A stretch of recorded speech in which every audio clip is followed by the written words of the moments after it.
Yo, what's going on, everybody? Welcome back to another Yankees Avenue live stream. Hope everybody is doing good. This is my first time obviously seeing you guys since the Juan Soto news broke. That's great. But we're here because of the obvious. Max Fried, the news broke about half an hour ago, and I caught this shit just in the nick of time because obviously I got to post on Yankees Avenue and whatnot, and I've been stressing going on to the train like, I know I'm about to lose service. Hopefully I don't, come back in Hoboken 10 minutes after the news drops and all of a sudden, I'm late to the party. Jeff Passan drops right as the door. For those who know the path in Hoboken, there's like four or five stops. Right as the stop was about to leave from 14th Street, I get the pass notification, grab my bag, sprint out the fucking train to catch the next one. That way I can cover the news and whatnot. But let's get into it. First things first, how you guys doing? Good to see you. We will be getting to the chat towards the end of the stream, but we got a lot to go over, and not just this. There's so much more that's about to go down. We'll get to that. But first, let's talk Max Fried and this 8-year, $218 million contract. I mean, listen, that's a lot of years. He's 31 years old. It takes him to, let's see here, returning 31, I believe, in January. So we'll take him to, age 37, age 38 season, age 38.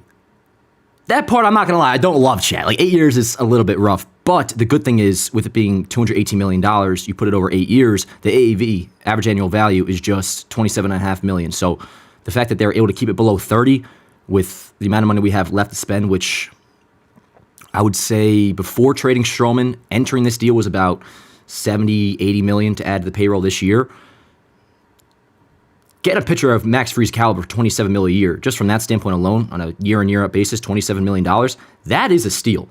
So until we get to year 6, 7, and 8, I'm chilling, but we'll worry about that down the road. This is a good first step after losing Juan Soto, which I guess we should just talk about that really quick.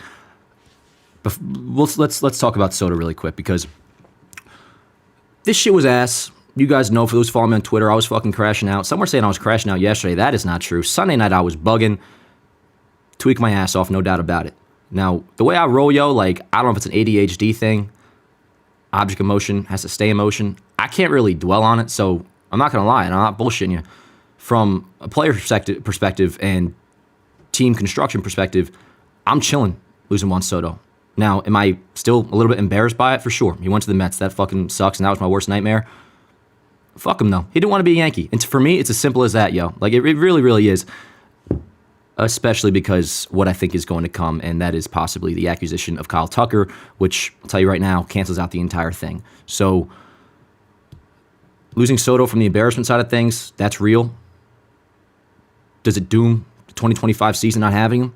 No. I fully anticipate that on opening day, our team will be better than the one that got eliminated in Game 5 of the World Series. And whether that's making another big-time starting pitching acquisition, which I doubt they'll do because we're freaking loaded in that department now, or if it's the move I'm hoping for,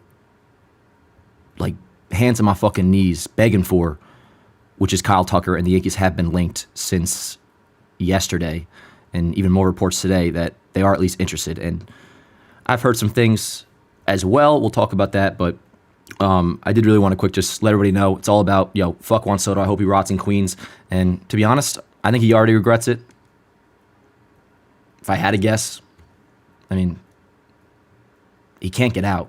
He's there for 15 years. And I know all the bullshit about, the fucking security guard that apparently pissed him and his family off. Please, give me a break. Or the, what was it? There was something else, too.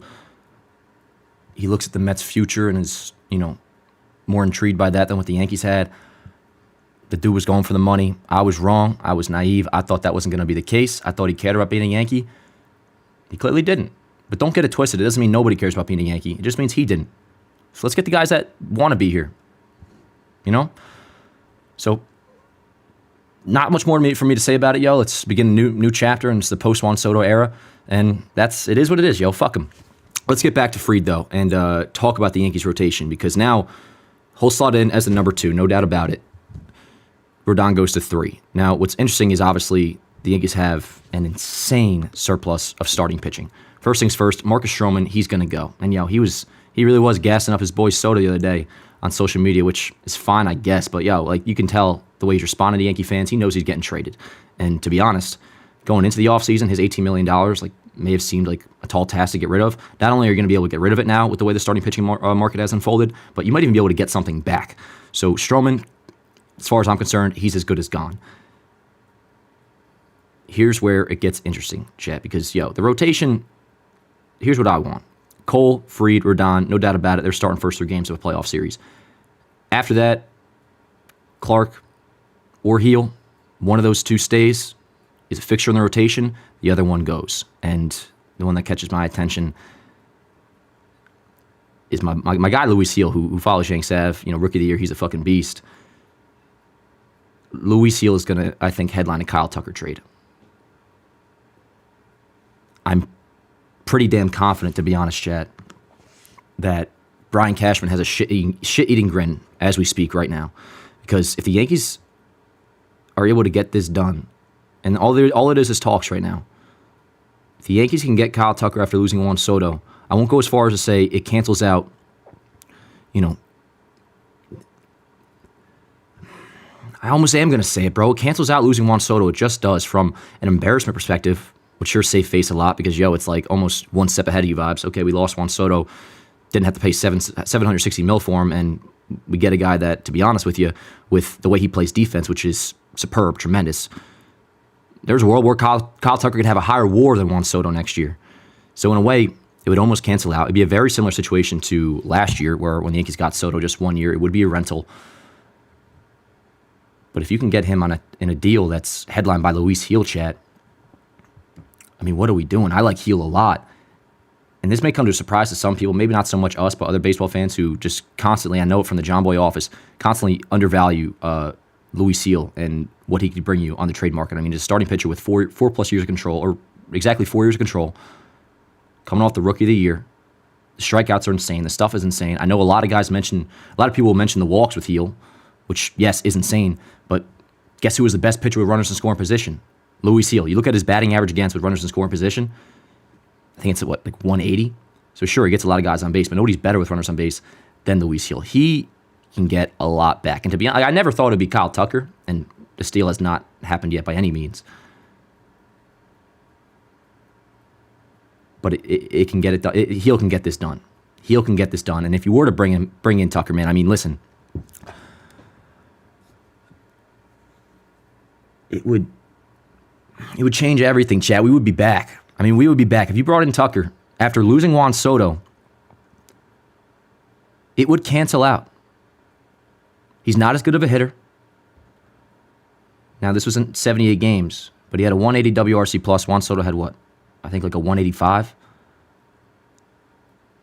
And Kyle Tucker can field. He can play left field in Yankee Stadium, chat, and play it well. And the Astros are open to trading him and have discussed with the Yankees the possibility of trading him. And we do kind of know that Luis Heel has been involved in those talks. And if something were to happen, at least as of right now, he would be the headliner. Which, let me know in the chat what you guys are thinking. Some people may be like, what? No way Heel gets that deal done.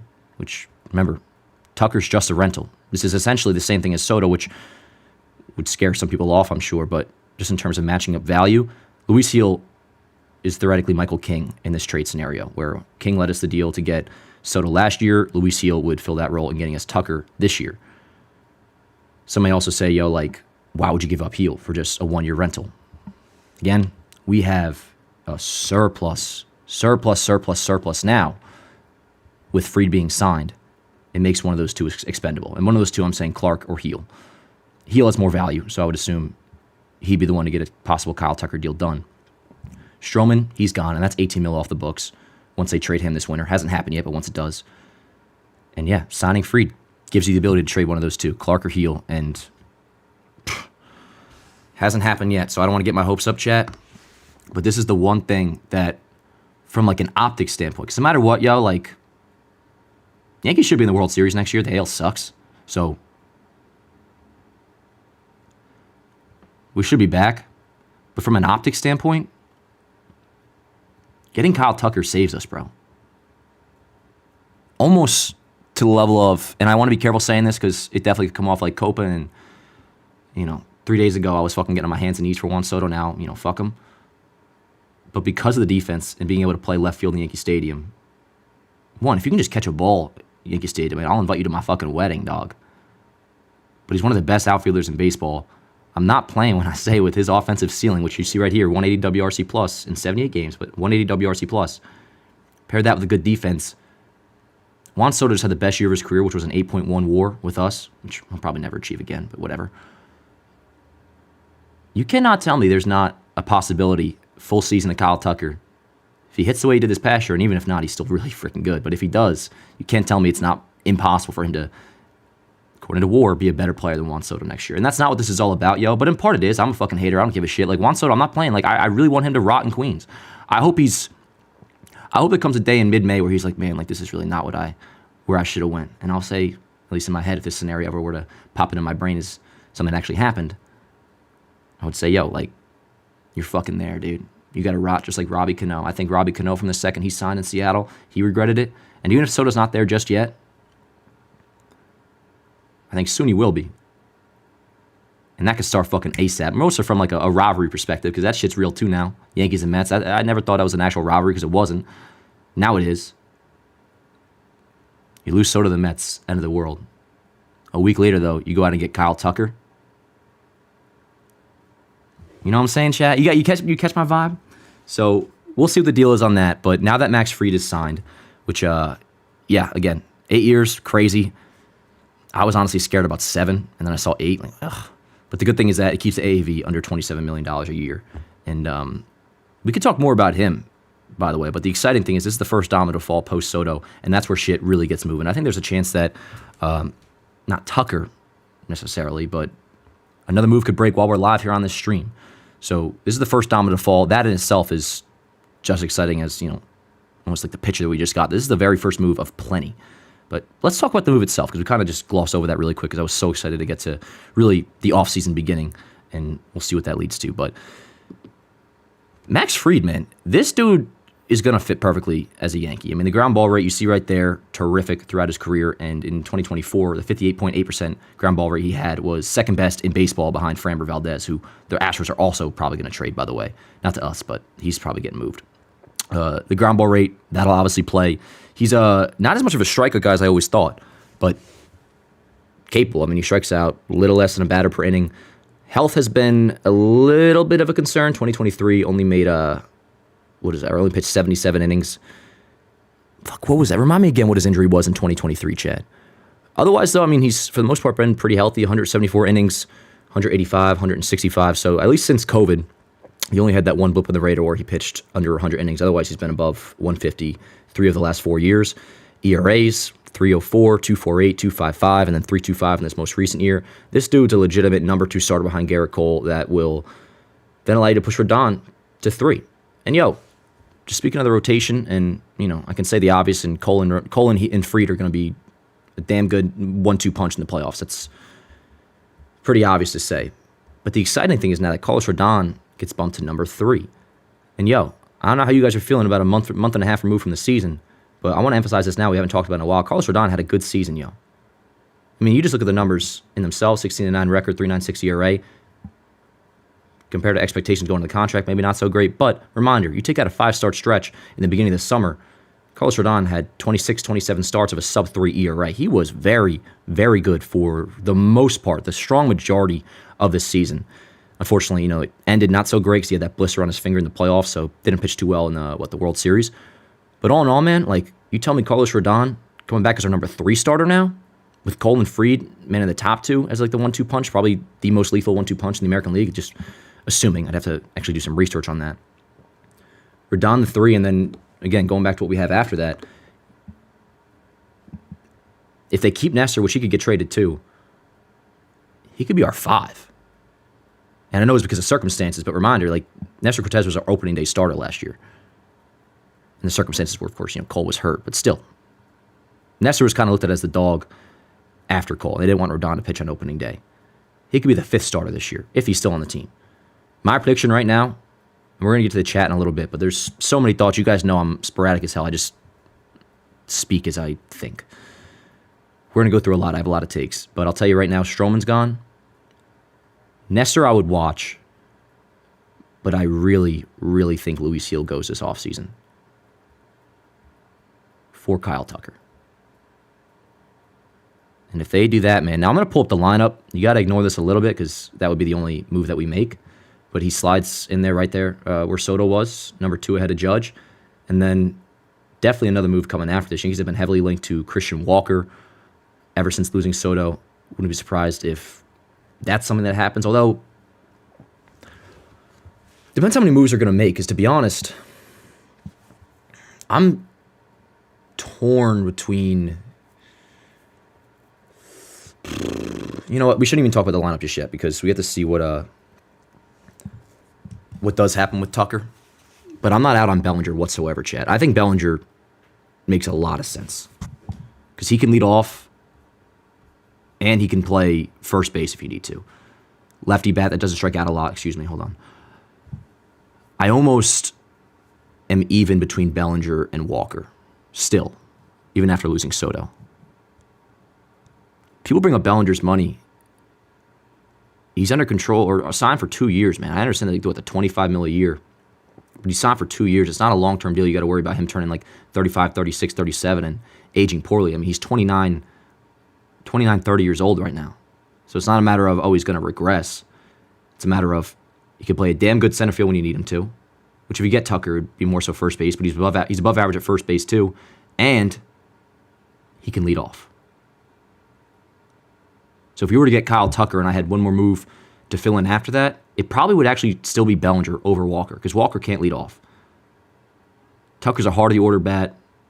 Bellinger too, but given the rest of the options, that lead off, it's either Volpe or Jazz. You guys know we won't talk about it all night on here, I promise, but like I'm good off those leadoff options. Bellinger's one of the only few candidates out there to be traded or signed that you could pencil in at leadoff and it would make some sense. Otherwise, I don't know. Maybe they get Lamont Wade from San Francisco, who I like, but it depends what moves would, prelude it, if that's the proper saying. But all in on Kyle Tucker, man. All in on Kyle Tucker, and to be honest, it's a move that has to happen. It feels similar to the 3 weeks before Soto, where, you start to Soto last year when we traded for him. It feels like you see the situation, you read into it a little bit, and all like everything just starts to match up, and you realize this makes so much fucking sense. That I really think Cashman is smirking with a smug-ass grin right now, chat. And he's thinking, I'm one step ahead. Which maybe he's not. This idea probably didn't flow into his head until after they lost it on Soto, I would assume. Although, to be honest, not from Hal's end, but from Cashman's end, I bet he was thinking about this shit a month ago. Like, I'd rather just go trade for Tucker and try to sign him for less. Now, they're not going to be able to extend him. I don't want to get my hopes up about that. But don't all of a sudden get it, twisted in your head, that we can't sign anybody. We're still the Yankees, bro. I'm not going to be, delusioned into thinking just because we lost out on Soto that all of a sudden Steve Cohen's going to swoop in these negotiations next year and take Kyle Tucker from us. We trade him, I think he'll be a Yankee for a very long time. I think we'll sign here long term. We'll get him to sign long term. I mean, goddamn, we just offered Soto $760 million. All it would take to get Tucker, and let's just say in free agency, forget an extension, but in free agency in the open market, I mean, even if it does start with the 3, which it probably would. It probably would start with the 3. It's a fucking discount compared to what you were going to give Soto. And again, there's a very strong possibility Kyle Tucker could have a higher WAR than Soto next year playing a good defense, Yankee Stadium in left field, if he hits the way he did last year. And that's, again, not the be-all, end-all. That's just me being a little bit petty. But the point is, he's the closest thing you can get to replacing the guy. He'd slot in right where Soto was hitting ahead of Judge. And he'd be actually able to catch the ball in left field. And that's not even a knock on Soto because he was stuck out there in right. The defense, honestly, I'm just going to say it to be a dick. I think he was actually okay in right field. The numbers don't support that, but a couple things here and there. For his bat, Soto's defense was fine. But at the very least, it forced Judge to play center. No matter what, Judge is going back to right, you'll have Jason in center. Getting somebody that actually is able to catch the ball in left field, and not only just that, but play it well, and Kyle Tucker, who's the only bat really out there at all, forget available, but probably just in general, that comes close to what Juan Soto is. And he's not as good offensively. He's just not. But, I mean, come on, man. It makes too much sense. Too much sense. And don't worry about the Yankees and Astros trading. They've traded before, with Caleb Ferguson in the summertime. And if the Yankees are down to trade, that's all you really need. Because reminder, like the Astros and Yanks, like rivalry from our end and like from a fan perspective. But like to be fair, like the Astros would never look at us and be like, "Oh, we can't trade with the Yankees. It could come back to bite us." It's like if we want to talk about big brother shit, like I don't exactly think they're looking at us with much fear. They had their reign over us, and we already know they are talking Kyle Tucker with the Yankees. So it's absolutely a possibility. And if it does come down to a trade headlined by Luis Gil, you make that move 10 out of 10 times. And I'll tell you this, like, it sounds pretty concrete from what I have heard that Luis Gil has been in active talks. The Yankees have had active talks with the Astros about Luis Gil for Kyle Tucker. Now, that all came before they signed Max Fried, which you do the math there, lines up pretty easy that you wouldn't want to do anything until you get that deal done. Which now, of course, that deal is done. The next domino is about to fall, chat, and I think it's going to be offense. Could be Christian Walker first, because there's two moves in here. We go back to the lineup. Actually, I don't want to do that because that has Kyle Tucker, and I don't want to get it too fixated in your mind that he's a Yankee, because he's not yet. But they could get Kyle Tucker, and they could still sign Christian Walker. I mean, you need two bats. You got to get an outfielder to replace Soto. That's a no-brainer. You're going to need a first baseman. Unless you play Rice. But in that case, I would need you to go out and get, like, I don't know, Brandon Lau to play second base. You got to make two offensive acquisitions. If one of them's Tucker, fuck yes. On top of that, bring in Christian Walker too. You got a lot of money to spread around. A lot. Again, if you go look at what the Yankees payroll allocations are for 2025, with projected arbitration and like minor league salaries, all that, it's right around $230 million entering the Fried deal. Assuming they want to stay under 301, actually the exact number is 229 they're at. So assuming they want to stay under 301, they have $72 million to spend entering the signing with Fried, which is $27.5 million a year. So if they're staying under 301, currently, as we speak, we have about $44.5 million left to spend onto the payroll. Marcus Stroman is going to get traded. Let's assume that for a second. Add $18 million back. Just like that, you're at $62.5 million. I'm strictly talking about the 2025 payroll.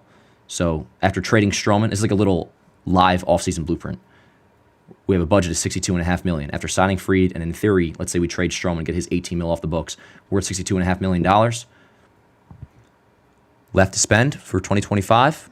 Let's say Christian Walker, we sign him to a, I don't know, whether it be a 2 or 3 year deal, definitely not 4, but let's just say you get him on a 2 or 3, whatever it is, and the AAV is $22 million a year. $40.5 million left to spend.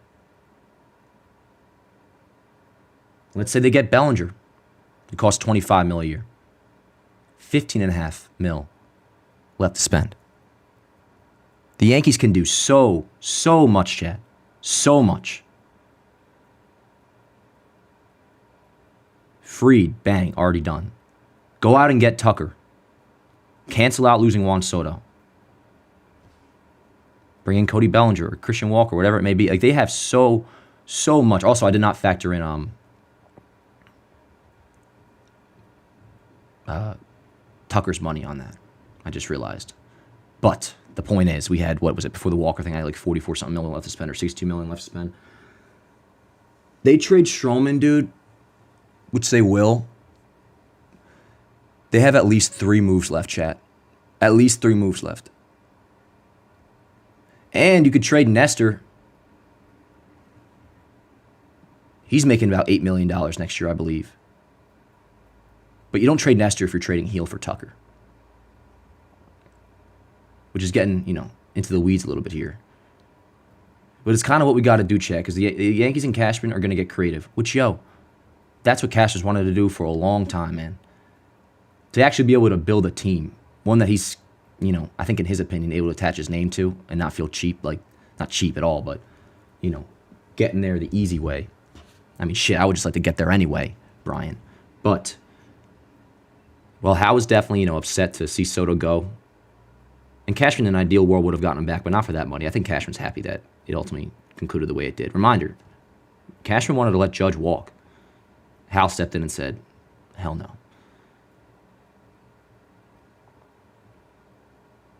Three more moves after Fried. One of them has to be Kyle Tucker.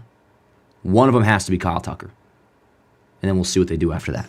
So if you guys can't tell, man, if you can't tell, that is the vibe of the offseason now, man. And I'd be lying if I said I wasn't pretty fucking hyped about it, dude.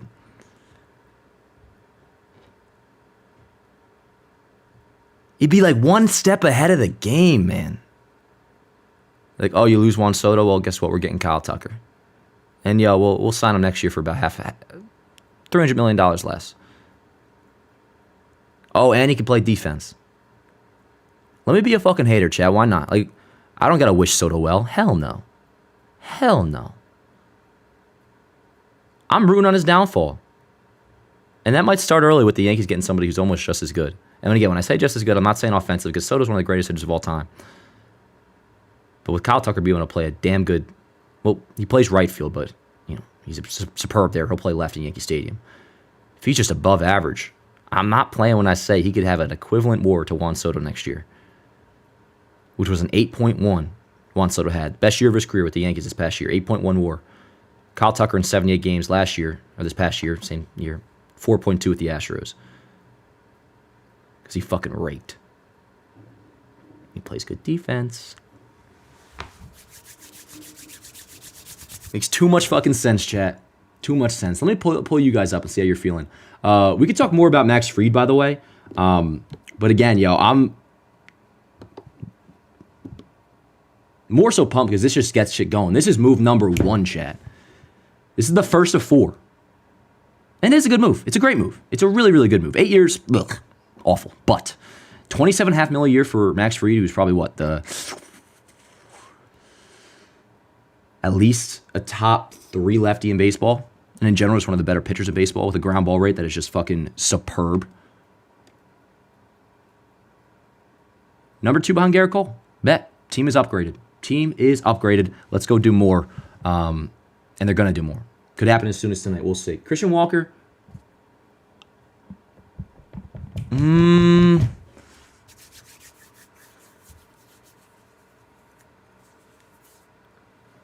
Chat, would you rather have Kyle Tucker and Christian Walker or Kyle Tucker and Cody Bellinger? I need one motherfucker who can lead off, bro. I really, really do.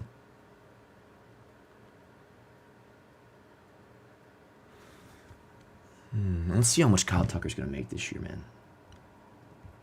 And I feel bad for anybody who's on this stream that may not be, into Kyle Tucker. Because this is probably just, feels like a waste of time to you. But it's not. It's a legitimate possibility. And it's the only move to make that would offset the damage that has been done. Kyle Tucker contract. Yeah. Oh, baby. He's only making $16 million fucking dollars. Let me reach my back fucking pocket, chat. Dude. Holy fucking crack cocaine shit motherfucker, chat. This is fantastic. Okay, we're getting this shit done tonight. All right. We're going to pull some shit up here, chat. Yankees 2025 payroll allocation. So if anybody wants to follow along with what I'm doing here, maybe I can, let's see. Let me just screen grab this really quick and throw it on the screen so you guys know which number I'm referring to when I do all this math. But we're going to figure out the Yankees budget, which we kind of just did, but we're going to make our little, we're going to do an actual fucking little off-season blueprint here again. So you see that right there with projected arbitration, pre-arb, all that, $228 million Yankees are at, which that just for easy math, we will round up to 229. But no, we got about 750 extra grand to play with. But anyways, 229. Let's say they trade. 1 second. Remember, we have to stay under 301. That is the final luxury tax threshold. Probably what the Yankees will try to stay under. So 301 minus 229. Entering the offseason. Remember, this does not include Max Fried. 72 million in room we have for the 2025 payroll. Fried is getting $27.5 million. We have 44.5 left to spend after Fried. Let's trade Marcus Stroman. And with his pitching market, a team will be taking on his entire $18 million salary, plus 18. Now we're back to $62.5 million. Let's say we acquire Kyle Tucker. $16.7 million he's making. All right. With Fried and then trading Stroman and then adding Kyle Tucker, just talking salary here, we have $45.8 million left to put on the 2025 payroll. $45.8 million. Let's stop there for a second, chat. You could have Fried and Kyle Tucker, which obviously will take, Luis Heel and prospects. That's a trade. But just talking salary and being able to keep everything under budget. Fried, Kyle Tucker, as long as you get Stroman out, you got those two moves in the bank with a remaining $44.5 million to add to the 2025 payroll. Christian Walker, say $22 million a year. All right, word. We just got chat. Fried, Tucker, see you later, Stroman. Also add Christian Walker. We still got over $20 million left to spend. And we'll leave it at that because it's more so about making the point that this is the start of one.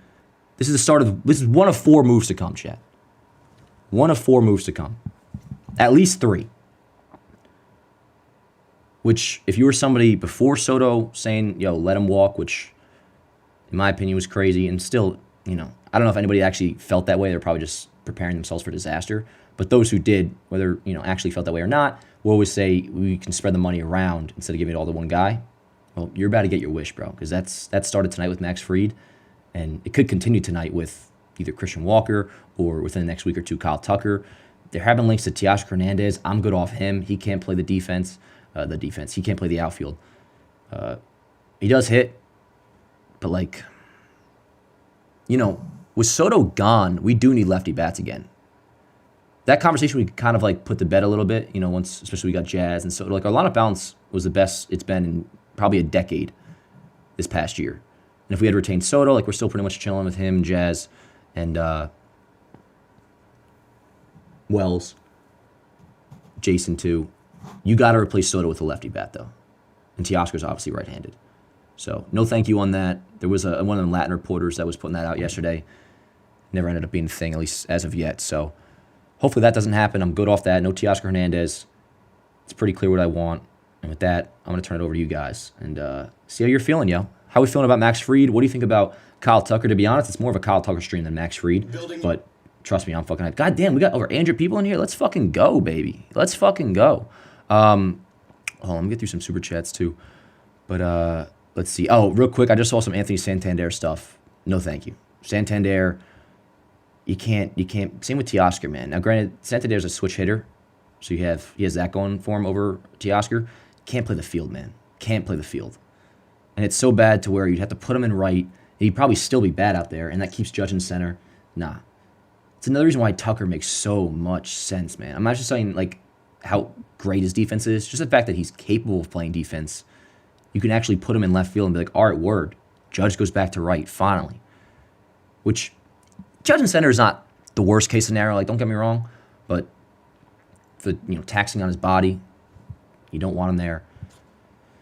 And, Judge in right is a much more valuable asset when you look at his arm.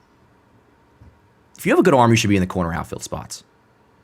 Which some may sound fucking crazy because center field's the deepest, but more often than not, if you're going to have a chance to nail somebody with a throw, it's going to be from the corner outfield spots. How often do you see a guy get thrown out on an attempted sac fly from center field? Very rarely. So Judge's arm's better off in corners, and he's getting older, bro. He's getting older, and that's another reason to get Kyle Tucker. Same with Cole. He's 34 now. Judge is turning 33 in April.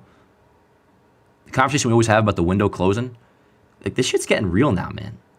I think Cole's going to be good for a while, and so will Judge. I think Judge will be a lock for 30 homers at least, till he's 40, honestly. I think Judge will be a good DH down the line, too. But in terms of MVP caliber play, 1.1 plus OPS type shit, this year and next, man, 2025 and 2026, that's what I'm banking on for, historic Judge fucking is insane. Then he'll be 34, 35, and it's going to start to transition down to, maybe a couple years where, he's just a 1. OPS dude, which would still be MVP level, don't get me wrong. But, you know what I'm saying? Traject down to 900 OPS guy. Then eventually he's a DH that hopefully still hitting you 30 home runs. But in terms of having playoffs aside for now, the greatest hitter of all time in your lineup, that ain't going to be around for too much longer. So even if you're one that's saying, oh, you're going to do the Tucker thing and Soto all over again just for 1 year, all right, bro, even if it is just 1 year, which we should not just all of a sudden fall into thinking that it is going to be for 1 year, we're going to sign him.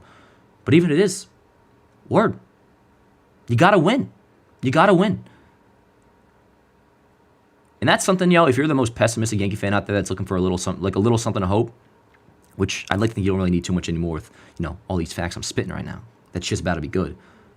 But, even if we have an offseason that I'm not, thrilled with, or, the team only mildly improves, I'll say, we should be in the World Series next year, chat. You know what I'm saying? The AL is so bad, we don't got to do much to stand out and get back to the World Series. And then once we do, we'll see what happens then. I don't want to take my chance. Please improve the fucking team so you can actually beat the Dodgers or whoever. And it will be the Dodgers. That's another great thing. The Mets will never see the World Series, it's terrific. It's terrific. And it is much more of a thing of I just don't want to see fucking Soto in the World Series. But it's both. I hate the Mets now too. Do I? That didn't feel real. I take that back a little bit. I think I do. Soto, though, he can fucking drop dead for all I care. Let's go back to the chat. Alrighty, let's see here. We had some super chats. Let's see. Tom F said Nestor is going to the Angels for Ward. I got to double check to make sure that's not an actual report, but I did see the Angels are trading an outfielder today, so I don't know. But Nestor could get dealt. I mean, that would also be $8 million off the books. It would free up if we were to trade him. But the thing is, if you were to trade Stroman and Heel, because again, I think Stroman's gone no matter what, and Heel would be the guy that goes in a possible Kyle Tucker deal. You can't really trade Nestor unless we go back to that budget. You still have money left over. You could go out and add maybe a Nathan Eovaldi after you do all that. We'll see. I mean, there's going to be, I think, a final move, and it could be on the offensive side of things too. Mentioned this on Twitter. I think there'll be a final move of Yankees have their foundation of their offseason in place, and that's Fried, Tucker, and then we'll see shit carry into January, maybe even early February, and is Walker Buehler still around on a 1-year deal? Is Gleyber Torres still around, possibly to take a 1-year deal, which might make some of you guys fucking nauseous at the idea of. And I was kind of the same wavelength, but I won't lie. I'm kind of a sucker. The fact that Gleyber Torres loves being a Yankee hits a little bit fucking different right now. So one, that opens the door in my head. That's, what made me think about it yesterday. And two, I need a fucking leadoff hitter, chat. Who's leading off next year? Please tell me. So if Gleyber were still hanging around come February, and he's down for a 1-year deal, you're telling me you would at least be open to it if we still by that point didn't have a definite leadoff hitter? Which I know Gleyber was only half a year, but that half a year was fucking impressive. That was the Gleyber Torres we heard about back in 2016 when he was just a tot, So on a 1 year, I'd be down. But just in general, with that notion of get the foundation in place, Fried is one, get Tucker done, as well as a Christian Walker, and you'll still have a little bit of money left over that you can kind of just monitor the market and see what the remaining, what's the fucking word I'm looking for? I don't know, stragglers. See what the stragglers are. But in the meantime, you'll get Kyle Tucker done. Let's see. I got to get through the super chat. Sorry, every time I read one comment, I go into a fucking start reciting the Gettysburg Address. Mad Love, excited about Fried, that's great. Fried and see what else is coming. Hell yeah, man. Hell yeah, appreciate you. Willem Rivas says, who'd you trade Heel for besides Tucker? Well, I had mentioned, now this matches up much more from a contractual control standpoint, but we needed a first baseman. I entertained the idea of trying to get Vinny Pasquantino from the Royals, who's an above average hitting first baseman with a lot of control, similar to Heel. That was the deal I presented, and in the JM office, shout out my boy Ryan Cohen, but I got fucking laughed at for that because apparently I overvalue Heel like crazy, which I told Cohen today that if Luis Heel gets his fucking Kyle Tucker, he's taking me out to lunch. Because nobody would take me seriously when I say Luis Heel has so much value. I mean, it doesn't take a fucking rocket science. I'm not saying this to you, bro. I'm just frustrated at my coworkers and anybody who says I'm crazy for this, which I guess now maybe we'll see what happens, but going to be proven not crazy because he clearly has value. But Luis Heel just made a full 30 starts or 29 starts, whatever it was. Stuff is nasty. Has 4 years of control. Strikeout numbers are insane. Yes, he walks guys, but nobody pitches better with runners in scoring position than Luis Heel, so that fucking cancels out, yo. Put me in the fucking room with Houston, bro. I'll get this deal done today. They want to know how good Luis Heel is? Now, to be honest with you, chat, I'm just going to say this, and I think my boy would be okay with it, because, we've heard a few things. The The Yankees have said apparently no to Houston about Luis Gil before. This was before they signed Fried. I heard through my boy, and I'm not taking credit for this, but like a couple folks at JM that it's not my place to say it, but it's like a deal for Luis Gil and Ben Rice was discussed for Kyle Tucker. And the Yankees, at the moment, were holding off because they had to get Fried done. And maybe they think they can get him for less. I'm not reporting anything because there's no deal in place. There isn't. But they're talking. So if some may be wondering, like, you're getting this excited just over some report that they're interested, well, the order of events was last night, I was talking to my boy about this and found out, which he also told me Max Fried will be making a decision tomorrow, which turned out to be true, the Yankees, that Gil and Rice is who Houston is asking for. And then today we found out, nothing crazy, but it was then confirmed that at least the Yankees and Astros are talking through John Heyman said it. I think Andy Martino said it. So little things like that make me think, man, like something's brewing here. Something is brewing here. And I go back to that fucking shit-eating grin I mentioned with Brian Cashman, because this would be a, oh, you fucking thought you had us type moment? Well, now we got Kyle Tucker. Who some are calling the white Juan Soto, chat. You didn't hear it? No, I'm just kidding. But not for real. He's the next best tier player you can get. Let's see. Hey, my boy Nelson, fucking OG moderator, my man. And yeah, shout out Morgan too if you're in here. Says, anybody question Gil's worth the Astros? There's one other team that can develop into a Cy Young. It's the Astros pitching staff. Oh, for sure, yo. And listen, like Gil, I wish I had my stat page up. Where'd he go? Gil is fucking nasty, man. Like the stat I like to mention a lot when defending him, because he gets so much shit. Like it's just assumed like Luis Gil had a 7 ERA in the second half, and that he's just automatically ass. There were 3 pitchers in baseball, or at least in the American League. I think it was all of baseball. 3 pitchers in baseball that, let me make sure I get this right. It was either 18 or 19 starts, right around there, 18, 19, 20, give or take. That only 3 pitchers to have, just say 18 starts, 1 run or less in baseball. It was Luis Gil, Tarek Skubal, and Garrett Crochet. And how about this chat with Luis Gil? You want to talk about his value? Garrett Crochet, they're treating him like fucking Jesus Christ himself. He's under control for 2 more years, making $2.9 million a season. And that's a bargain, no doubt about it. Luis Gil's making fucking $800,000 and is under control for 4 more seasons.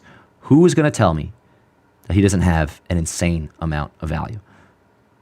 I think most people are getting the picture by now. Not that you guys need to get the picture. You guys know. You guys know ball. But like, talking to my boys in the office today, they bring up the Juan Soto deal from last year with Michael King. And they brought it up as a point against Luis Gil having enough value to get Tucker done. I'm like, I think you just made my argument for me, brother. I mean, to me, Luis Gil has more value right now than Michael King did entering last offseason. King's resume was terrific out of the bullpen, multi-inning guy that had a really good 10 or 12 starts when he was put in the rotation and finished 23 with 2 years of control after that. Luis Gil has 4. And again, the walks are the diss on him. But it kind of cancels out when you're fucking nasty with it. Go look up Luis Gil's numbers with runners in scoring position. I think it was like a 180 batting average against or something. So, let's see. Dan, I don't see us trading with the Astros pipe dream. Oh, I disagree with him. Remember, I mean, not as big of a deal, but they did trade. They have some history, dude. They have some history. They traded Ferguson back in the summertime to Houston. They also, now, this was before the cheating scandal, so I'll give you a point there, but the Brian McCann trade, that was back in 2016. Again, I could hear you out from like, I don't see the Yankees trading with Houston, which is what you said. I don't see us trading with Houston. Well, that we can already knock off as being a concern because it's already happening. And on both sides, it's already happening, so we don't got to worry about it. But like from the Astros end, like they don't got to have a problem with us. Like it's kind of the way we always talked about the Mets. It's like, are the Astros afraid of us or like, making us better after the way they just owned us the last decade or whatever? So I don't really think there's on their end, a rivalry to the point where they would not make their team better if they thought they could be a trade with us. So that's where I'm at. Alonso, nah, so good off Alonso. I think he's going to go back to the Mets, but nah. That would be like where Tucker is the perfect, like, holy fuck, this could not be a better replacement for Soto. Signing Alonso would be like,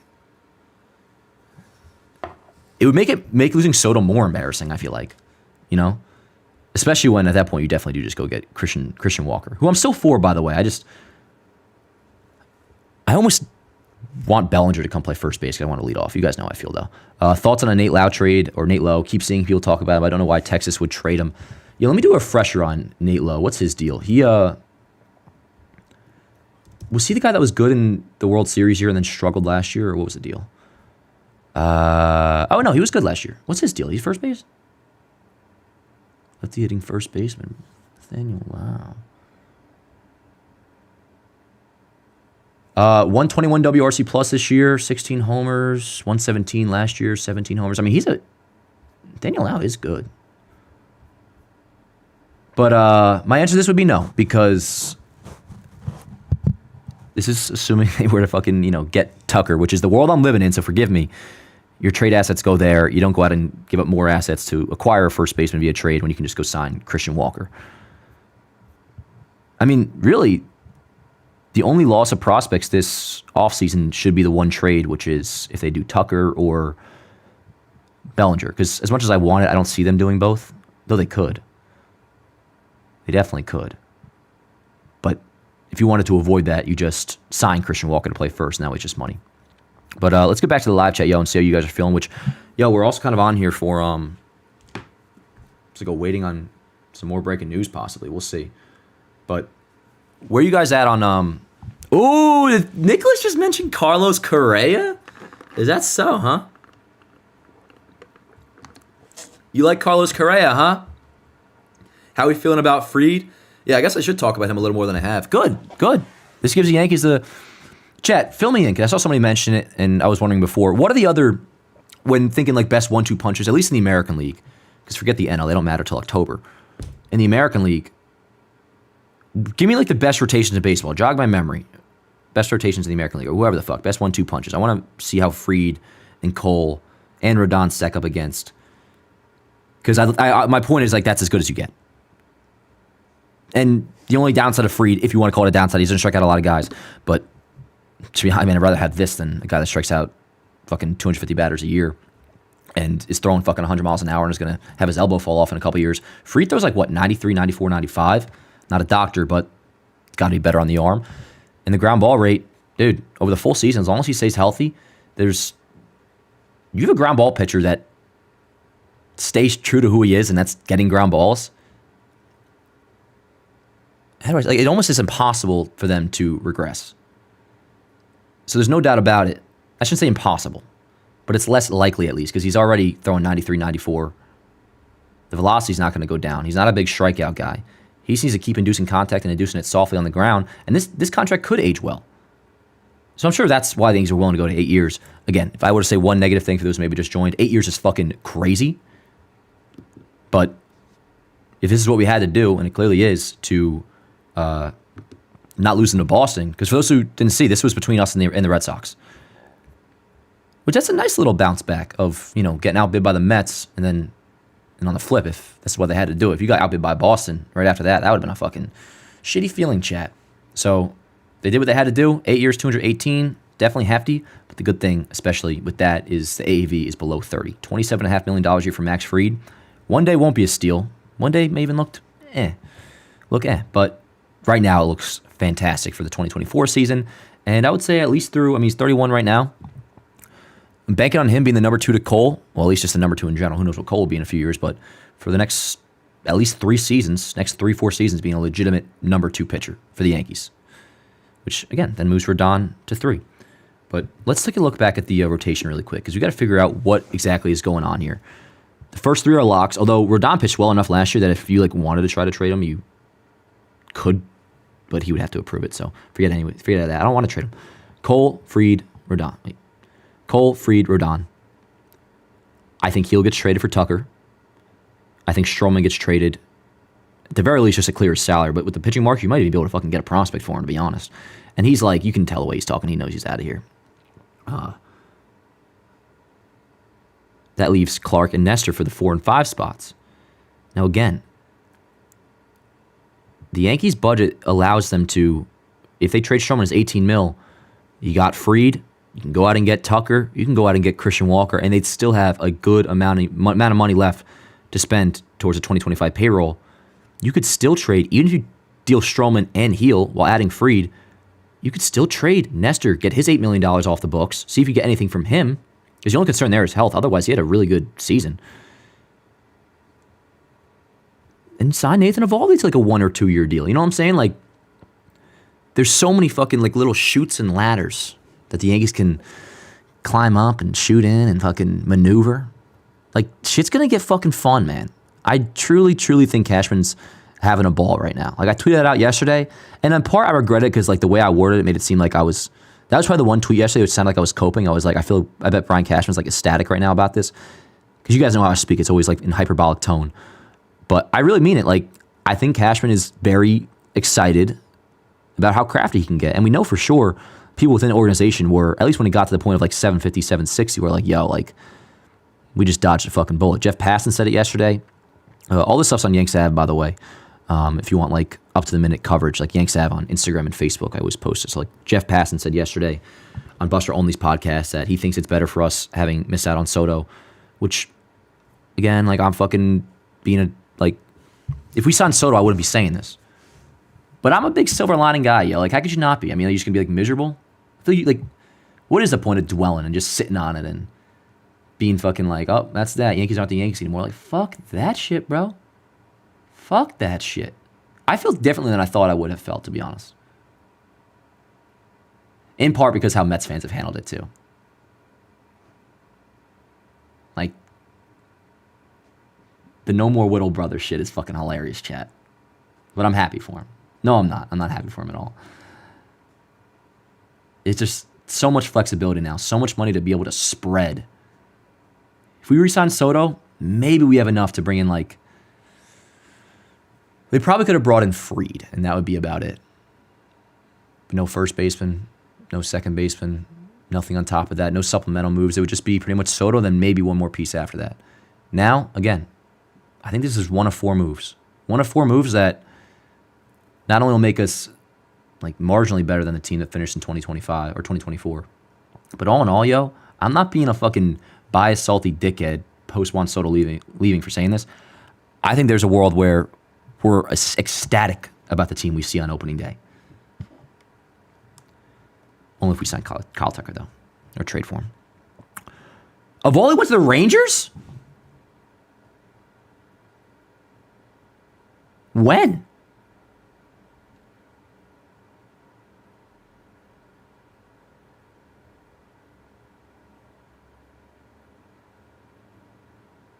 Wait, has that been a thing? Because I don't even see the...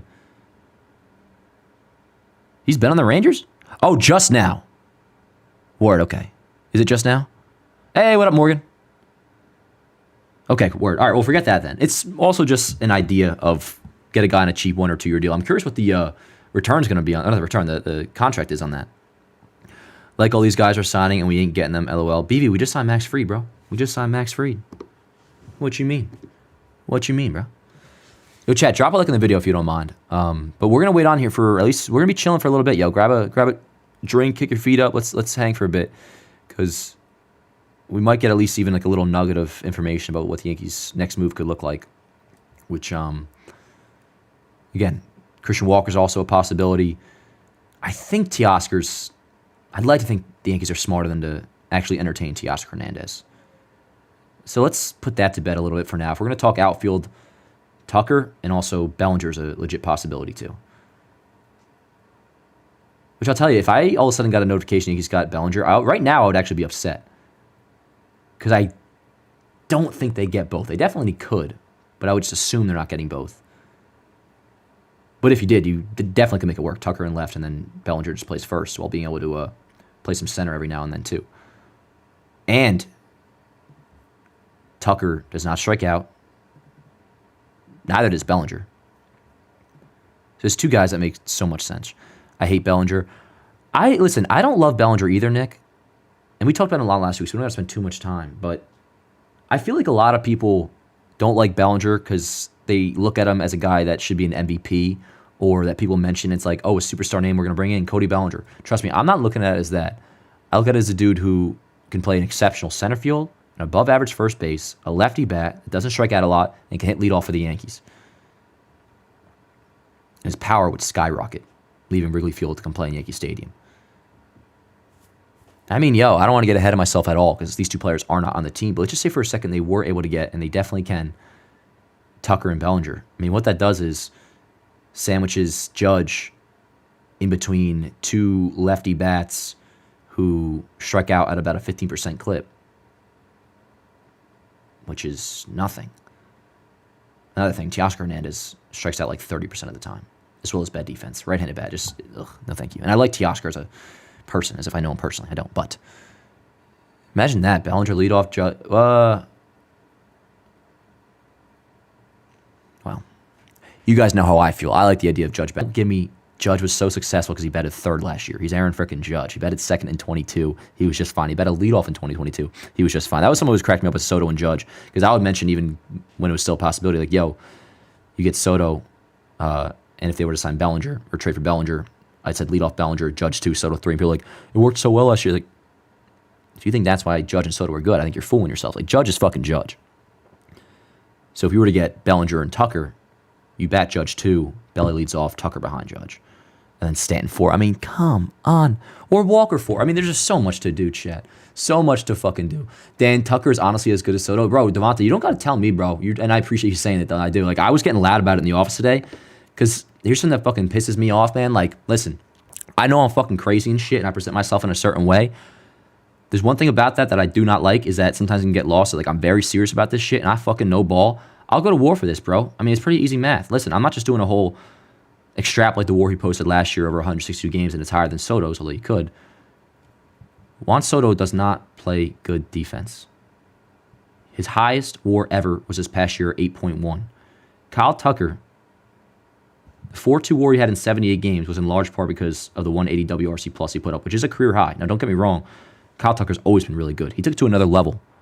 Oh, audio's starting to glitch a little bit. Thank you, Morgan. Morgan, you fucking goat. Let's make sure we're all good here. We good? Then I'll finish my point. We should be back. How's audio sounding now? Sorry about that. I'm going to assume I'm good, but if not, let me know. And we're going to talk about Correa. Yeah, I got to talk about Correa. But 180 WRC plus in 78 games last year, because he had like a right shin. It was a weird freak incident, so don't be concerned about injuries with him. But missed time. But in the time he did play, 180 WRC plus. That's what Juan Soto did last year. And this motherfucker plays defense. He'll be doing so in left field at Yankee Stadium, which is like the biggest left field in baseball, one of them. You're telling me it's not possible for Kyle Tucker to have a WAR higher than Juan Soto's? Not necessarily 8.1, although he could get there if he hits this way. But before being a Yankee, Juan Soto was a 6 WAR, perennial 6 WAR player, which is incredible. I think maybe he got to 7 one year. You're telling me Kyle Tucker, with his terrific defense, and if he hits like this over a full season in Yankee Stadium, isn't capable of being a 6 WAR, 7 WAR, possibly even an 8 WAR player? You bet your fucking ass, Chad. You bet your ass. Mike is fucked? What the fuck? Hold on. Mike bad. What is going on? Bear with me, Chad. Bear with me. Of all, they got 75 million?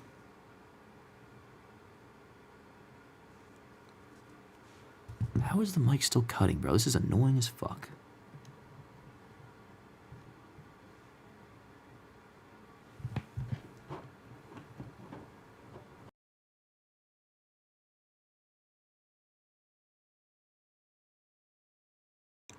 Yo. You got me or not? Sorry, that's annoying. All right, it's good. Let's fucking continue here. Sorry about that. Let's talk a little Carlos Correa. Now, unfortunately, I got so caught up in the hype of Fried and Tucker today that I did not prepare a graphic for this the way I wanted to. But with Correa, $33 million per year for the next 4 seasons he's making. Now, let me just throw up this graphic real quick so you guys can see. Word, Nell says we're all good now. Thank you. So you guys can just see his stats while I talk about this. But reminder, the Yankees have liked Correa for a long time, at least enough to be interested in the 2 times he's been a free agent. Now, one might say, and my good buddy Max brought this up, that, it would feel kind of weird getting Correa for the 3rd time after you wanted him the first 2. And to that, I disagree entirely. And I say, actually, that's the reason why you do get him, because for once, he actually has a contract you're comfortable taking on. Remember, the first time he was going to get a 10-year deal. His second run around in free agency, just Well, we already had Volpe, I guess, right? But, sorry, I want to get my fucking Correa post. I'm sorry, I'm distracted right now. Give me 2 seconds. Correa is making $33 million a year for the next 4 seasons, chat. That is not a long-term deal. You bring him on to play third base, and that would slightly ease the concerns of those who are worried about his injury history, which is certainly there. He had plantar fasciitis this past season, and that kept him out for like half the year. I want to get this graphic up here so you guys can see his stats. He was fucking nasty. Had like the highest WRC plus of his career. Sorry, I'm not a multitasker, chat. Look at that. 86 games at 310, 14 homers, 54 RBIs, 155 WRC plus, 4.3 WAR. You get him to play third base, less taxing on the body, keep Volpe at short. Correa obviously has the arm. 4 years for a guy that is entering his age 30 season, chat. It's not like he's older and you're going to have him through 35, 36, 37. You would have him through 34.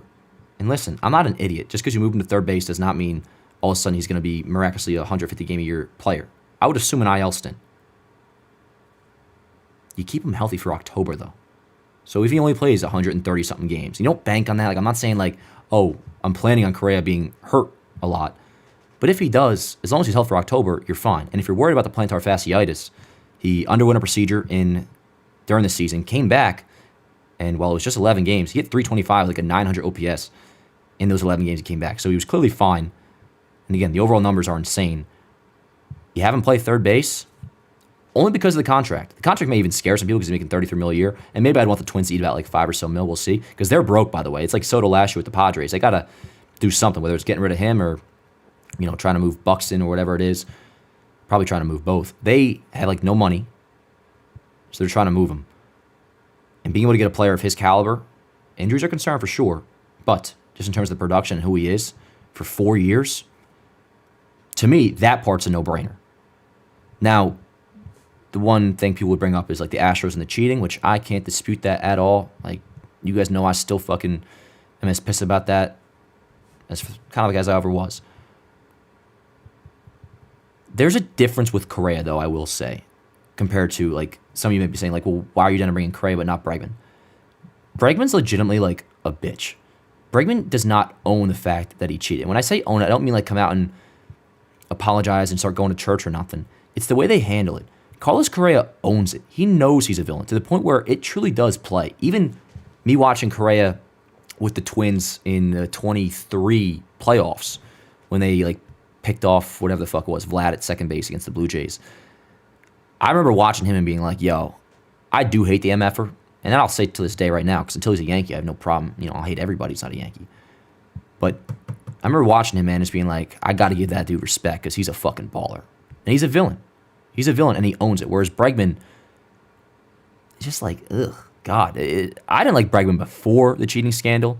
He always had, like, weird... It's odd, because they both have, like, I'm better than you vibes, but Correa's is likable. To the point where, and I brought this up in the past, going into 2021 when he was a free agent, why I'd want to be with him. You sound like I want to fucking, take him into bed. Why I'd want to bring him on is because of the attitude he brings. I actually think it would be good for the clubhouse. Now, we don't need that as much as we did in past years. Like, I actually think the clubhouse is in a pretty good spot. But I look at it like this. Bregman, his persona would hurt, or at least just not fit. Correa's, I think, would gel perfectly. I think him and Judge would get along tremendously. And I think it was Kay brought it up, like, or no, it's more so about Bregman. If Judge would be even okay with being teammates. I would like to think no on Bregman. But, and this applies to Correa too, we've seen Judge be buddy-buddy with Altuve at second base, which pisses me off. And I'll tell you this right now. Judge has to think twice about the way he receives Juan Soto next year when he comes back to the stadium.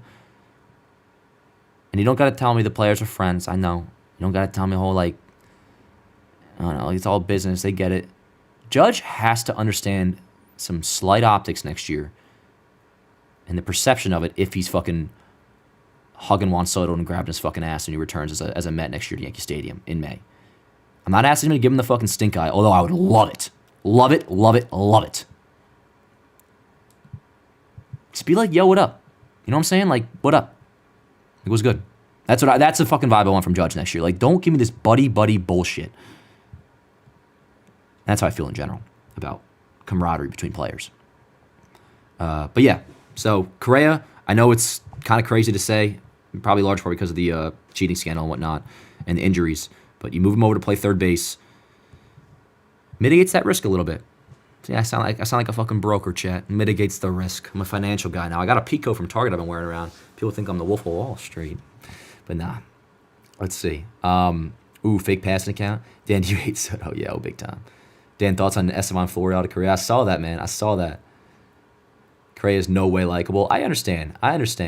But Correa, here's the thing. Like, Bregman, this is going off vibes. He seems like somebody, and this is, for Correa, it's not based off vibes. We've heard Correa is fucking, like, the best teammate of all time. Bregman, there's something off about him, man. Like, I wouldn't be surprised if he killed somebody in his day, and he's covering it up. You know, some shit like that. Something off about him. Whereas Correa is just a fucking dickhead. And dickheads are fine if you own it, and it works. It doesn't work for Bregman. For Correa, it does. Also, someone brought up his little hustle play last year where he didn't hustle. I don't worry about that too much because, like, the thing I'm excited about is Carlos Correa's resume in big moments and in the playoffs. I don't have any doubt that he would, like, only add to the Yankees' chances of succeeding in October. Because I think there was a thing when he was coming back from injury, he didn't, like, bust his ass with his, season on the line, apparently. I don't know what it was, a regular season moment in Minnesota, which isn't great. I'm not defending it. But that falls into, like, the category of, effort to win and, like, desire to win type shit. I don't have the slightest worry about that with Carlos Correa. The worry to have is the injuries and, the distaste you have in your mouth of bringing on a former 2017 to 2019 Houston Astro. Which, by the way, Kyle Tucker, somebody also mentioned that about him. He was, at worst, on the 2018 and 2019 team as, like, a rookie. He was not established by that point, so there's nothing he could do. So, him especially, there's nothing to worry about there. Correa, I won't argue. I could forgive somebody for, not being about it. Are people fucking fake source and shit? What is going on now? Do I have to check Twitter? Chat? Let's see here. And how are you guys feeling about Max Fried, by the way? Let's talk about that for a little bit. Or any thoughts you have on the rotation, or we can get away from Tucker and whatnot for a minute. We'll get away from Tucker. Dan, did you see we're interested in Devin? I assume Devin Williams. Who said that? So Nate Eovaldi, 3 years, $75 million.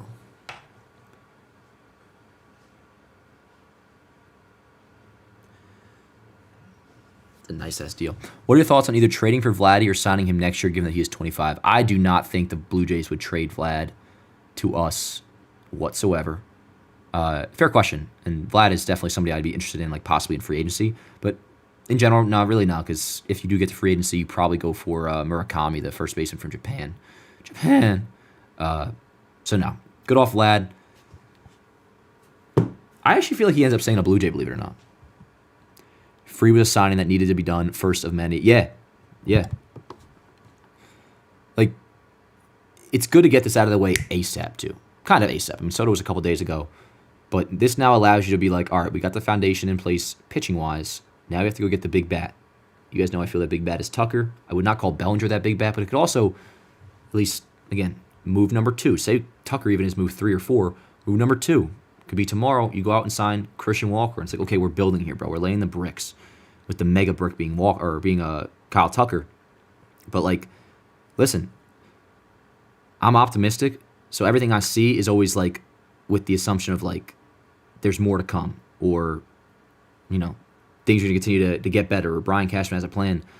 This is move 1. So I'm already pumped about the deal. I think he's got a fucking damn good number 2 starter. Lefty ground ball pitcher. You kidding me? Amazing. But, like, there's a world, and there should be a world, a likely world, where in 3 months we're doing a little off-season recap, and, like, that little head P&G you see of Max Fried there, like, that's 1 of 5 when you look at the off-season additions, or 1 of 4 major moves, and maybe a little bullpen piece here or there. Like, that, we all wanted Soto back, bro. I really want to make sure I emphasize, like, I'm not trying to fucking front on that or anything, but from at least an excitement standpoint, man, like, the way this offseason is going to play out, we should be fucking pumped, dude. And I know we are. A lot of you guys are pumped about Fried. I was pretty not concerned, but I always like wondering like what's the feedback going to be once they see a move, or like in this case Fried's deal was for 8 years. There's not many people that are voicing frustration over. This seems like the universal, at least I'd say 90% of the fan base from what I've seen, pretty down for this to be like the first move after Soto. So that box is checked. Now let's check the next one, yo. ASAP, soon, tonight, tomorrow. Winter meetings end Thursday, which is not the end of the world, but like why not get Walker done if we're interested in him? Unless his market is like still really dragging. But like I can imagine that Walker's going to be, there's some talk about him getting a 4-year deal. I don't see that. I mean, teams aren't fucking stupid, and Walker's not like, you guys know I want him bad. He's not desirable enough at his age to where a team's going to be like, we have to have him, give him 4 years. At least I'd like to think not. With that said, though, I can't get my hopes up for a 2-year deal. A 2-year deal for Christian Walker would be perfect. But I think we're probably looking at 3 years, a little bit more than the Jose Abreu deal, which was $60 million over 3. I think we'd probably get Walker for like maybe $70 million over 3, right around like, I don't know, $20 to $22 million a year AAV over 3 seasons. That's a simple move that you can get done tomorrow, and there you go. You pencil in 30 and 100 in the cleanup spot right before or after Stanton, and you also get the best defensive first baseman in baseball. I mean, a lot of these moves are pretty fucking simple and straightforward, yo. Especially if you plan on making a deal for Kyle Tucker. That's the area you give up assets in terms of like prospects and trades. The rest of it, bro, you have so much room on your budget to add. Just take care of it via free agency. Get your one big trade, and then the rest you fill out like this. Max Fried, 8-year deal. Boom. Christian Walker, 3-year deal. Boom. Now, again, I would love both Tucker and Bellinger. I just don't know if they would do 2 trades of that like caliber where you got to give up actual like a haul of assets overall for 2 trades like that. I don't know if they would do it, but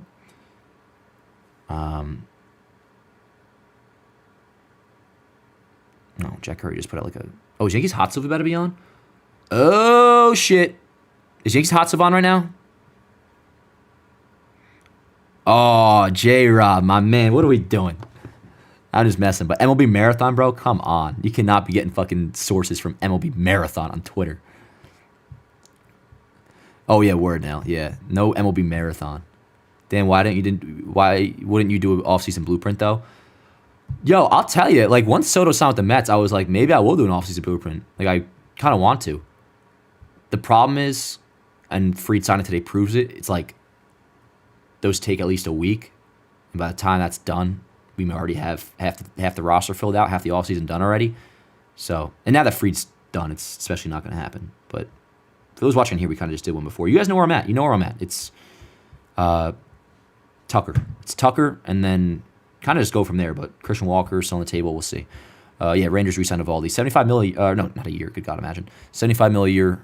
I just said it again. $75 million over 3 years. So what is that? That's $25 million a year. Huh. I guess. I mean, Evaldi's good. 3 years at his age might be a little. I did not think he'd get 3 years. $25 million a year is fair.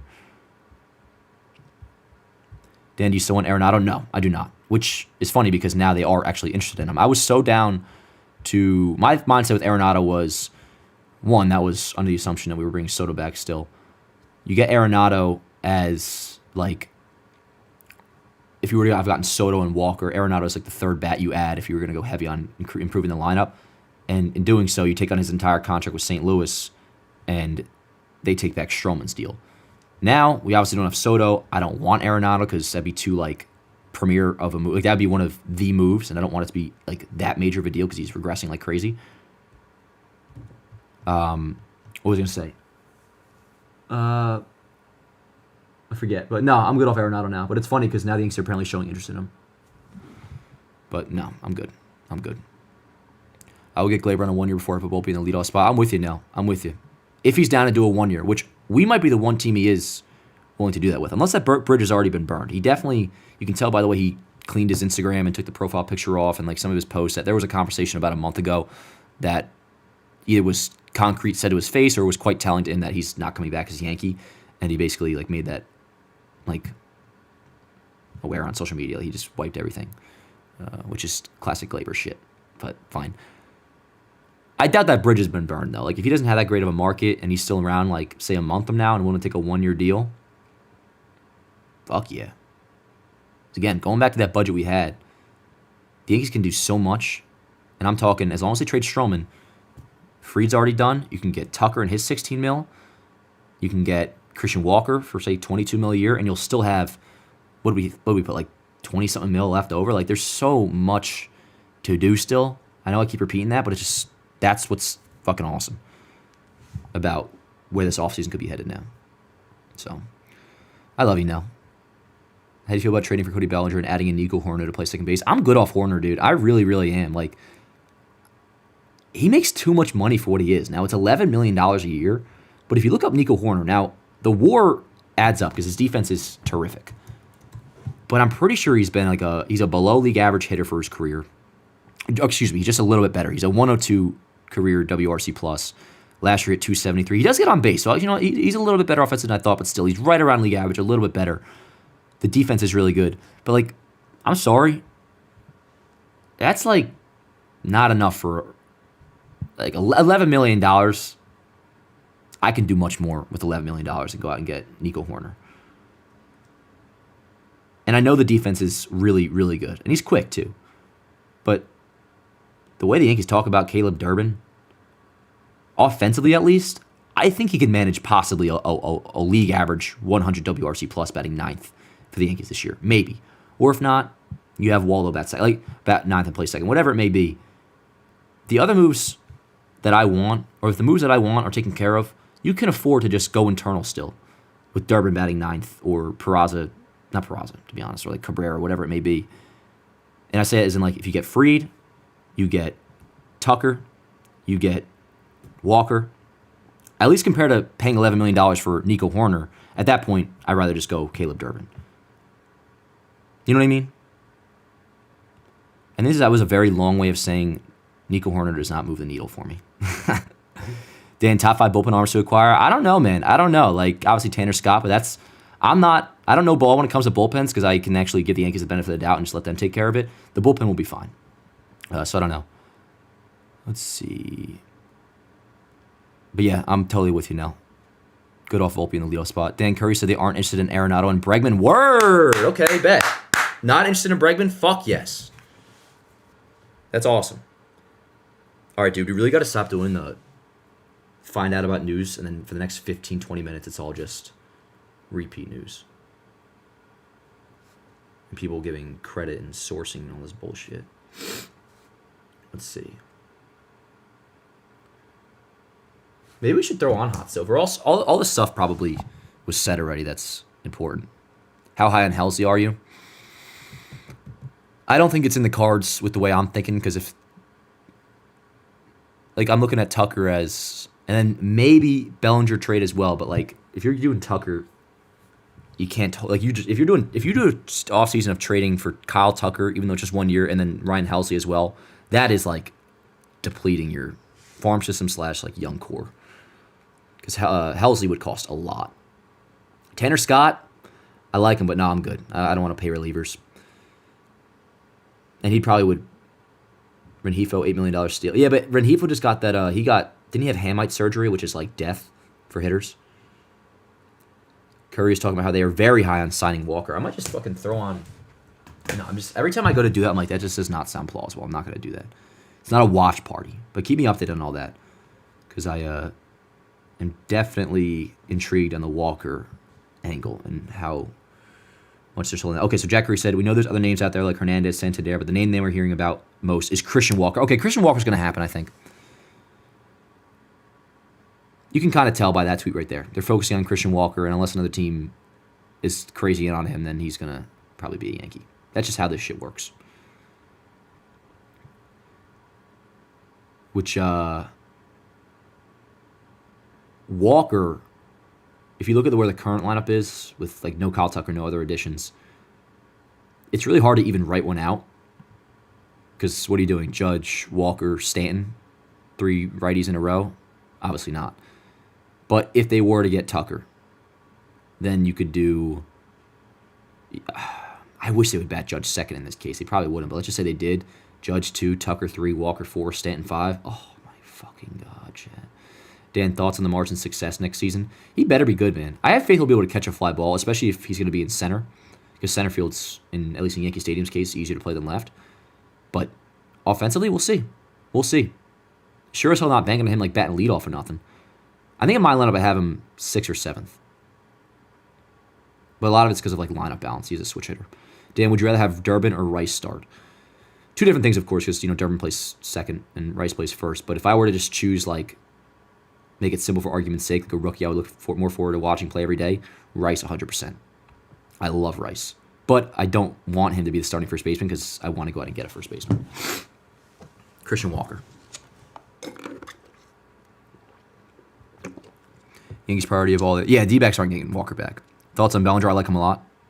I want to get Bellinger. But again, Kyle Tucker's number one. How expensive do I think a Correa trade would be? You guys are going to probably hate this, but it would cost like Spencer Jones, I think. Because Correa is really good. Like, let me just pull this graphic back up here so you guys can see the stats again. He was hurt, so he didn't play all that much, but like 155, that WRC plus is the highest he's ever put up in his career. Like Correa was incredible last year. And again, reminder, he came back from that plantar fasciitis after doing some like new treatment, I'm pretty sure, or at least it was new to the Twins and him, that he said hurt like a bitch, but when he came back, he was fine. And he only played 11 games because it was like end of September when he came back when he was healthy. He hit 325 with a 900 OPS in those 11 games back from the injury. So at least as of the way that you're finished, he was all good, and he'll have a whole offseason, and I'm moving the fucker to third base. What more do you want from me, chat? I got this all figured out. But nah, Correa would cost something. Now, $33 million a year he's making. If we were to give up Spencer Jones, which you may have to, you kind of have to go out and get him still, but the lane is there because the Twins kind of need to trade him. You could probably still get them to eat a little bit of money. Like maybe they were to eat $5 million a year, bring it down to 28 AAV for Correa. Then I'm feeling really good about it. And I know Spencer Jones may sound crazy, but like, unfortunately, Jones's value has fallen off quite a bit. He's not even, I don't think, I don't even know if he's a top 100 prospect in baseball anymore. He struck out 200 times in the minor leagues last year. And I like Spencer a lot. But also just from like looking at it, what we always talk about, where's he playing? Unless he's learning first base, but I think we'll have a first baseman within the next couple of days, the way it's sounding. So he ain't going to be playing first base this year or next. And in the outfield, well, shit, actually, now that this is always a conversation that was, talked about, like if we had Soto back, because we were always like, it's going to be Judge, Jason, and Soto in the outfield. So maybe there is a lane for Spencer now, but I don't know, man. Like, forget all that. We got to capitalize on prospect value, especially while there's still some left. It probably would take Jones for Correa, which I would do. But I know you guys, I know majority of you wouldn't because you don't feel that way about Correa. I just think it'd be pretty fucking badass. But again, that was all before Walker or Kyle Tucker came into play because I'm all on board with that now. I'm all on board. But yeah, Dan, thoughts on Jason's brother Jesus Dominguez?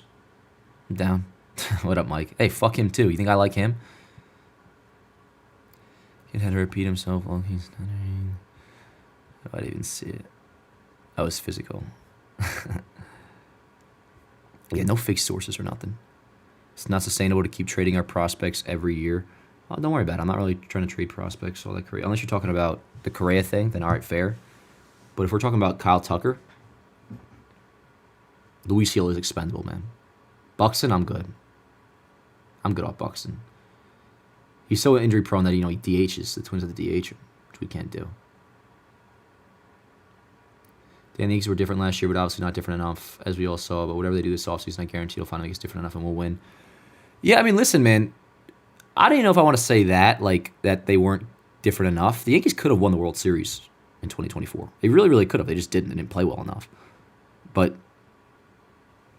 like, I'm with you, man. Like, the team we see on opening day should be better than the one we saw Game 5 of the World Series, even without Juan Soto.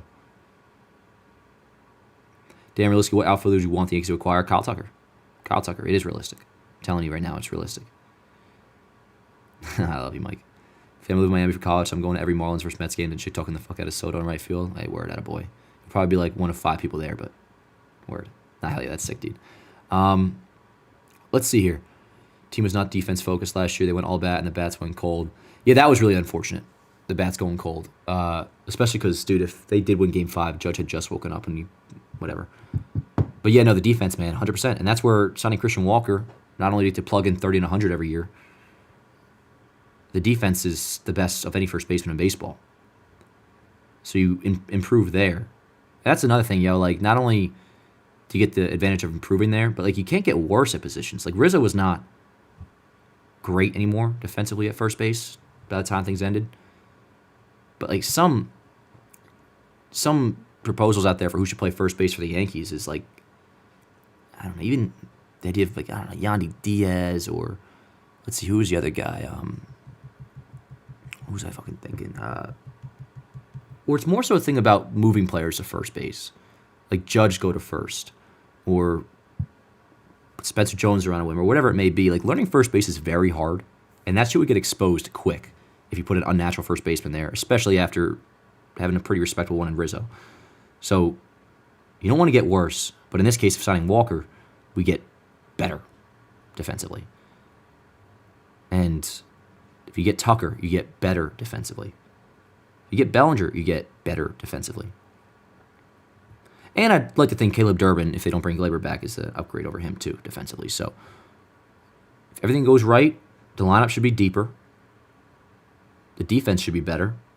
The starting rotation's already significantly improved. The vibe for this chat is, for this offseason is, less sexy, but more optimal. And even that I may have to walk back, because Kyle Tucker's pretty fucking... He may not be Juan Soto, but like, that shit moves the needle, man. And again, if Cashman can get that done, it's almost like a you fucking thought moment, bro. Like, you thought that's how it was. We're just going to lose Juan Soto and not have anything else in the bank to replace him with. We got the next guy that's just as good. And know what? He's going to cost probably about $300 million less in free agency. Probably $400 million less, if not more. And he can catch a fucking ball. So, chat, I think that might be where we wrap up this stream. I appreciate you guys so much. Thoughts on Garrett Crochet? I don't want him. I want the Yankees to trade Heel for Kyle Tucker, and then Boston to overpay with their farm system for Garrett Crochet. That's what I want. But you could also look at Crochet as one of the possible dominoes to fall on the way to a Tucker trade, because the one being Max Fried, the Yankees now have the official ability to make Luis Heel expendable, because they basically just, if you were to trade him, they replace him by getting Fried. That's done. And if Crochet goes, that sets the trade value market for starting pitching, which you don't really need to do, because the value was set last year in this case. Like, you literally just look back what the Juan Soto one-year rental trade was, and you apply it to Kyle Tucker. Luis Heel, in this case, is Michael King. But if Crochet goes, that could also, be what the Yankees wait for to trade Heel too, to see exactly what the value is, because maybe they think somehow they can get even more for Heel than Kyle Tucker, which is not that crazy to think, because Tucker's just 1 year and Heel has 4 years of control. I mean, there's so much value there. We've talked about it. We don't got to do anymore. But I think that's gonna do it for this one, chat. I mean, we'll be back when shit goes down. Let's see, we're doing baseball today at 10:30 in the morning tomorrow. Word. Eastern. All right, love you guys. That's gonna do it for this one. And yeah, if you could drop a like and stream, does help out a lot. Reminder, we do these every Tuesday in the off season, going live at 7 o'clock. In the meantime, though, when we're not live in here on YouTube, follow me on Instagram at Yanks Ave. Let's see here. Do I have Instagram, Yankees Avenue. Oh god, that's an old screenshot. But up to the minute coverage, all that. Facebook, TikTok as well. So see you guys on there in the meantime. And then when we do get back here, it'll be either for breaking news or next Tuesday at 7 o'clock. Drop a like in the video. Shout out my moderators, Nelson and Morgan, all my homies in the chat. You guys are the best. And I don't think I got to tell you this. I don't think I got to tell you guys this, but shit's going to be all right, Shit's going to be better than all right. Let's do it. See you guys next time. Let's go Yankees.